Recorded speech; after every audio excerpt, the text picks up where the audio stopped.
बताइए। मार्कंडे जी कहते हैं, बोले राजन युधिष्ठिर जी,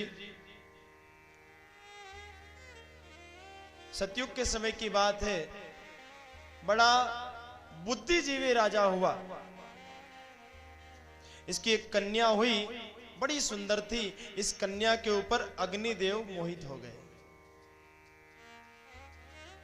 राजा की जो पुत्री थी उसके ऊपर अग्निदेव की दृष्टि पड़ी।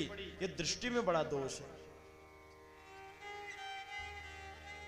तीर्थ क्षेत्र में किसी को अगर हम गलत दृष्टि से भी देख रहे हैं तो भोगना पड़ेगा।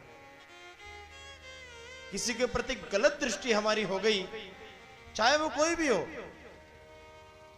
भोगना पड़ेगा। इसलिए दृष्टि को साफ सुथरी रखो। दृष्टि पड़ी, अग्निदेव मोहित होकर के, उस राजा का नाम था दुर्योधन। ये वाला नहीं, महाभारत वाला नहीं, और पुराना समय में दुर्योधन नाम के राजा की बड़ी सुंदर पुत्री के पास अग्निदेव ने आकर के बातचीत की। पुत्री शर्म के मारे अंदर चली गई तो दुर्योधन के पास आए, बोले राजन, आपकी पुत्री मुझे बड़ी प्यारी लगती है और आप मेरा विवाह इससे करवा दो।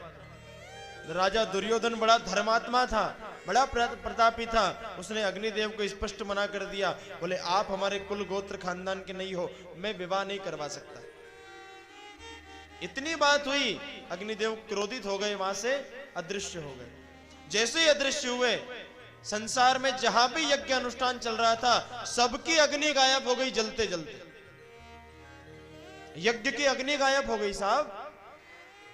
ब्राह्मण देवता स्वाहाकार बोलते रह गए और अग्नि अदृश्य हो गई। सारे ब्राह्मण घबराए।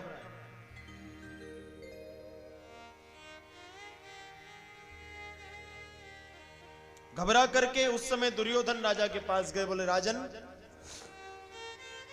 यज्ञ कुंड में से अग्नि का चला जाना बहुत बड़ा अपशगुन माना गया है। ये अग्नि देखते ही देखते अदृश्य हो गई। क्या मालूम क्या हुआ? आपके मंत्र में कोई गलती? बोले नहीं, मंत्र बिल्कुल सटीक सही थे। क्रिया में कोई गलती? बोले नहीं, वैदिक क्रिया से अनुष्ठान चल रहा था। यजमान से कोई गलती? बोले नहीं। फिर कैसे चली गई? पता करो। सारे ब्राह्मण खोज में लग गए, किसी को पता नहीं चला। रात्रि में ब्राह्मणों को सपना आया।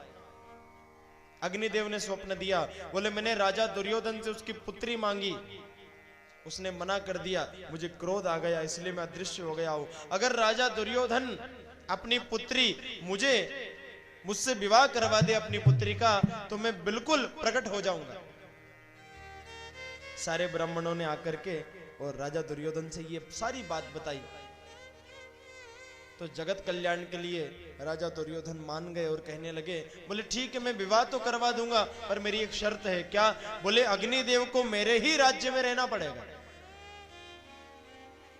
काम में मोहित अग्निदेव राज्य में रहने को तैयार हो गए। इनका विवाह हुआ। अब विवाह हुआ तो विवाह के बाद अग्निदेव माहेशमती राज्य में प्रज्वलित हो गए और माहेशवती राज्य का एक नाम महेश्वर भी है। प्रज्वलित हुए और उसी तीर्थ का नाम, जहां इनका विवाह हुआ और जहां ये घटना घटी, उस तीर्थ का नाम अग्नि तीर्थ पड़ गया।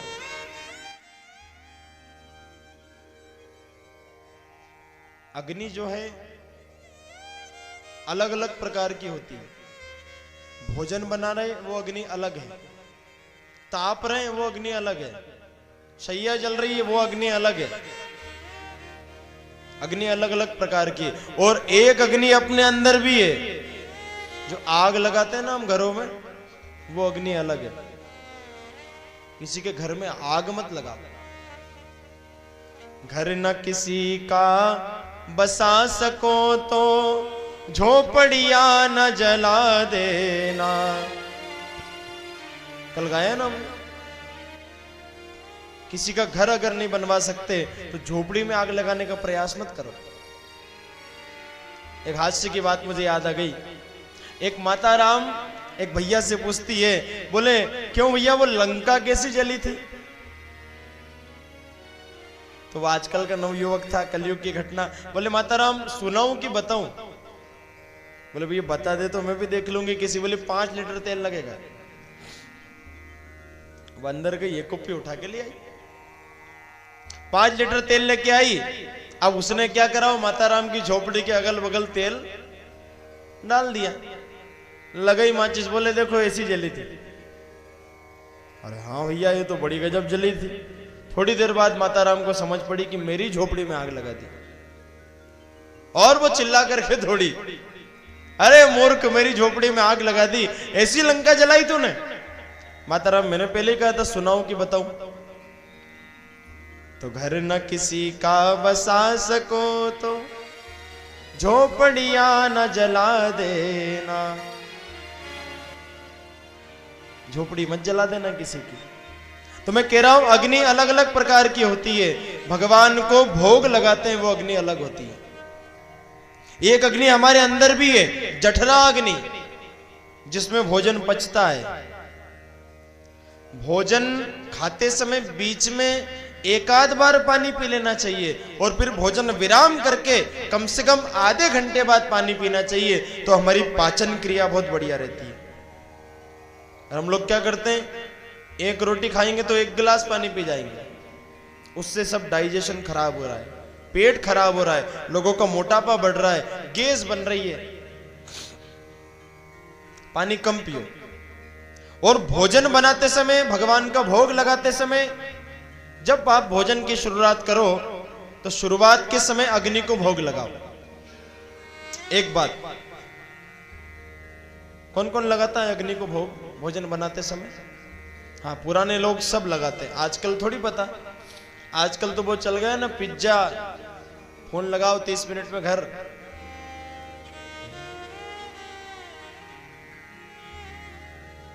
तो भोजन बनाने से पहले अग्नि को भोग लगाओ।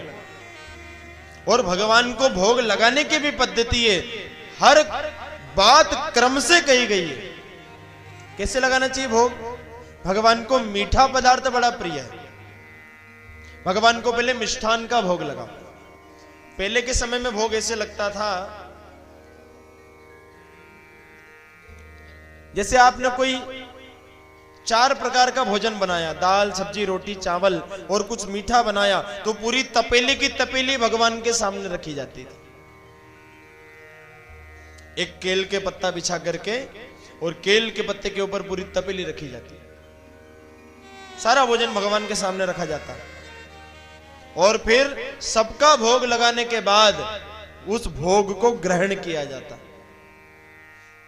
आजकल तो भोग कैसा लगता है, भोजन बना, याद आ गई तो भगवान के सामने थाली रखी, घंटी बजाई, आचमनी घुमे और थाली।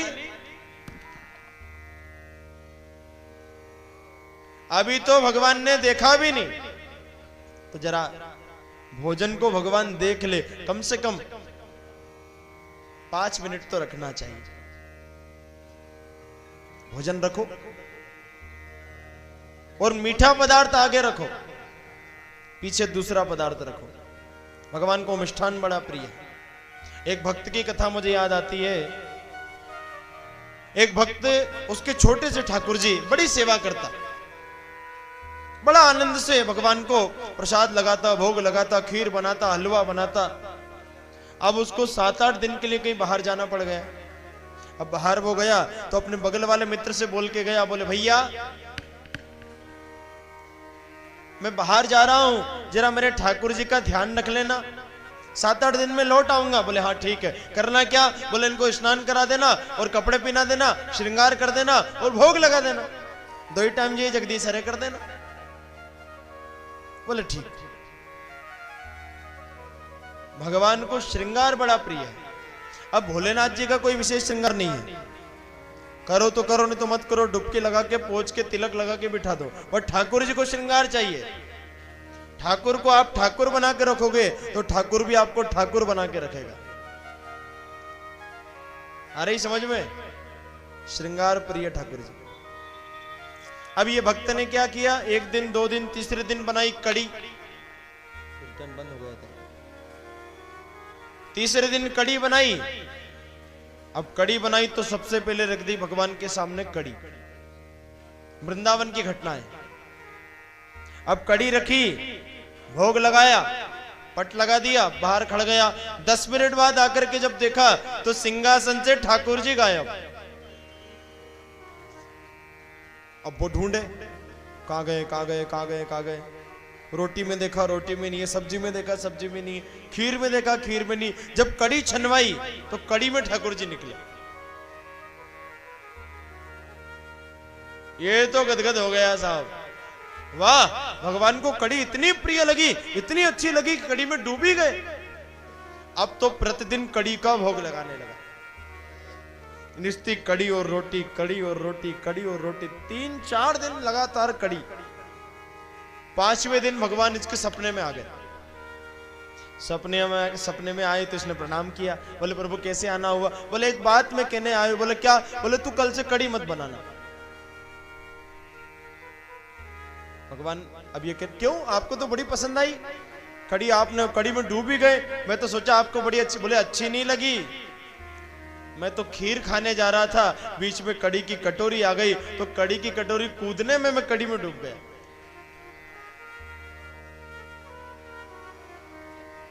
कहने का तात्पर्य भगवान को मिष्ठान बड़ा प्रिय है।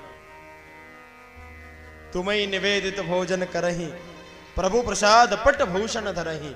भोग लगाओ तो पहले भगवान को आचमन कराओ, घंटी बजाओ, पर्दा लगाओ और भाव करो भगवान भोजन कर रहे हैं। भावो ही विद्यते देवा, भावना में ही भगवान है। किसी पत्थर को उठा करके पूजने लग जाओ तो वो पत्थर भी आपकी मनोकामना पूरी कर देगा।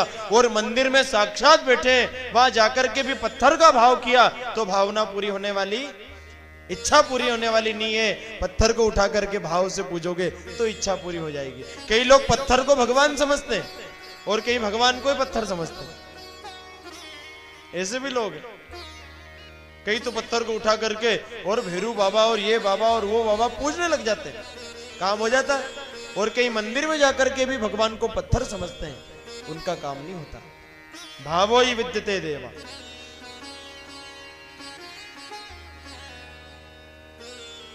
भाव का भूखा हूं मैं, बस भाव ही एक सार है। जो भी मुझको भाव से भजता, उसका बेड़ा पार है। भाव बिन सूनी पुकारे, मैं कभी सुनता नहीं। भाव से एक टेर भी है तो मुझे स्वीकार है। अन्न धन और वस्त्राभूषण कुछ ना मुझको चाहिए। भाव से एक फूल भी दे तो मुझे स्वीकार है। भाव का भूखा हूं मैं, बस भाव ही एक सार है। भगवान भाव का भूखा, भाव से भजो। पहले बोलो प्रेम से राधे राधे, जरा जोर से बोलो।